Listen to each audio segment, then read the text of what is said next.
Learning with Subrata YouTube চ্যানেলে তোমাদের সকলকে স্বাগত। প্রিয় সপ্তম শ্রেণীর ছাত্রছাত্রীরা, আজকে আমরা করব রায় মার্টিন প্রশ্নবিচিত্রা 2024 সালে ক্লাস 7-এর বিজ্ঞান বিষয়ের সমস্ত স্কুলগুলি। তো চলো কথা না বাড়িয়ে আমরা শুরু করছি। প্রথমে বিজ্ঞানে যেটা দিয়েছে 1 নম্বর স্কুল, দেখো কি বলেছে না, বাঁকুড়া, আমি একটু জুম করে দেখাচ্ছি, তোমাদের দিয়েছে Bankura Christian college gate school. তো চলো এই দাগের মানে এই স্কুলটা সমস্ত দাগের প্রশ্নগুলো করব। তো এবার থেকে তোমরা বিজ্ঞান, ইতিহাস, ভূগোল এবং গণিত এই 4টে বিষয়ে সমস্ত রায়মার্টিনের প্রশ্নবিচিত্রা সমস্ত কিছু সমাধান এখানেই পেয়ে যাবে। তোমরা যারা চ্যানেলে নতুন সাবস্ক্রাইব করো এবং বন্ধুদেরকে শেয়ার করো, ভালো লাগে কমেন্ট করো, কোনো সমস্যা থাকলেও কমেন্টে তোমরা জানাতে পারো, এবং যদি খুবই ভালো লাগে তো লাইক করো। তো দেখো প্রথমে কি বলেছে, জ্বর হওয়া কোনো রোগীর শরীরে উষ্ণতা পাওয়া গেল 104 ডিগ্রি ফারেনহাইট। সেলসিয়াস থার্মোমিটারের ওই স্কেলের পাঠ কত হবে? তো দেখবে এখানে একটা গণিত করতে হবে, যেটা আমরা জানি C/5 সমান m-32/9। তাহলে এখানে ফারেনহাইটে 104 ডিগ্রি দিয়েছে, এটাকে যদি ক্যালকুলেশন করি আমরা কত পাবো? এর অ্যান্সারটা কত হবে বলতো? 40। অপশান সিটটা হবে। পরেরটা, পদার্থের বাষ্প অবস্থা থেকে তরলে পরিণত হয়। বাষ্প থেকে তরল অর্থাৎ গ্যাস থেকে তরল, এটাকে কি বলা হয়? ঘনীভবন, ঘনীভূত হচ্ছে, তাই না? ঘনীভবন। পরের প্রশ্ন কি বলেছে দেখো, যে Al2O3, Al পরমাণুর সংখ্যা। এল পরমাণুর সংখ্যা এখানে কটা? দুটো আছে না? Al দুবার আছে, দেখো Al2 মানে কি? দুবার। তাহলে এখানে কত হবে? ডি দাগের অপশনটা 2। তারপর বলছে পটাশিয়াম সালফেট K+ এবং SO4 2-, এর কি সংকেত কি হবে? মনে রাখবে এখানে একটা সংকেত তোমাদের আমি বলে দিই, K SO4 2-,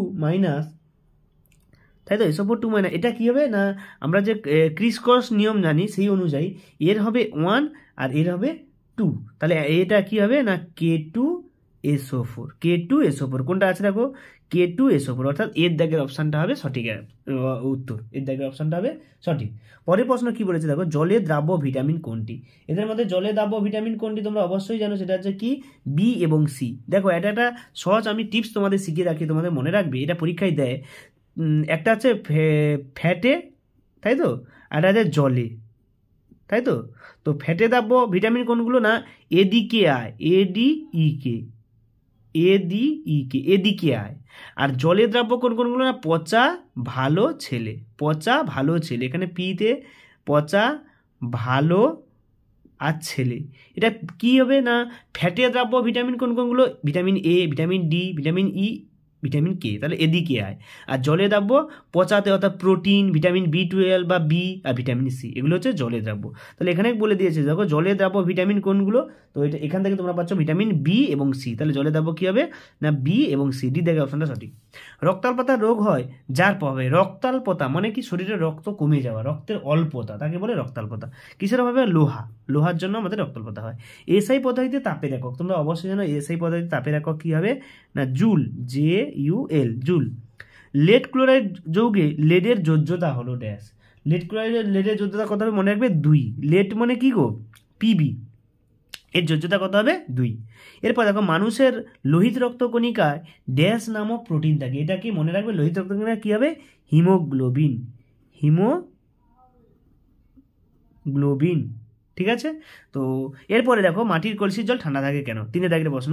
এখানে আমরা 1 দাগের গুলো সবগুলো কমপ্লিট করেছি, তারপর 3 দাগে দেখো একটা এগুলো খাতায় লেখা সম্ভব না, কারণ এত লিখতেও সমস্যা হয়। আমার অনেক সমস্ত ক্লাস 5 থেকে 12 পর্যন্ত সমস্ত ক্লাস আমাকে করতে হয়। তো আমি 3 দাগে দেখো বড় প্রশ্নগুলো এখানে সহায়িকা বই থেকে আলোচনা করে দিচ্ছি। মাটির কলসিতে জল ঠান্ডা থাকে কেন? এখানে দেখো তোমাদের এখানে সুন্দর করে লেখা আছে, অ্যান্সারটা ছোট্ট করে এটা লিখলে একদম ফুল নাম্বার পাওয়া যাবে। পরের প্রশ্ন বলেছে দেখো, ক্লোরিন পরমাণু প্রোটন, ইলেকট্রন, নিউট্রন সংখ্যা কত? মনে রাখবে ক্লোরিন পরমাণু পর্যায় সারণী 17 নম্বরে থাকে এবং এর ভর সংখ্যা হচ্ছে 35। তাহলে প্রোটন সংখ্যা কি? পরমাণু ক্রমাঙ্ক যেটা, সেটাই প্রোটন সংখ্যা 17, এবং ইলেকট্রন সংখ্যা কত? যেটাই প্রোটন সংখ্যা ওটাই ইলেকট্রন সংখ্যা থাকবে, কারণ পরমাণুতে প্রোটন সংখ্যা ইলেকট্রন সংখ্যা সমান থাকে। এবং নিউটন সংখ্যা কত হবে না, ভর সংখ্যা থেকে যদি আমি প্রোটন সংখ্যা বাদ দিই, অর্থাৎ 35 থেকে যদি 17 বাদ দিই, তাহলে আমি নিউটন সংখ্যা পাবো কত? 18। পরের প্রশ্ন কি বলেছে দেখো, একজন নিরামিষী ব্যক্তিকে উপযুক্ত পরিমাণ প্রোটিন গ্রহণ করার জন্য তুমি কোন কোন খাদ্যের নাম বলবে? ঠিক আছে, এখানে বলেছে দেখো একজন নিরামিষ ব্যক্তি যেহেতু প্রাণীজ প্রোটিন খেতে পারবে না, তাই উপযুক্ত পরিমাণ প্রোটিন গ্রহণ করার জন্য তাকে সয়াবিন, বিভিন্ন ডাল শস্য, শিম, কড়াইশুঁটি, বাদাম, গম, চাল,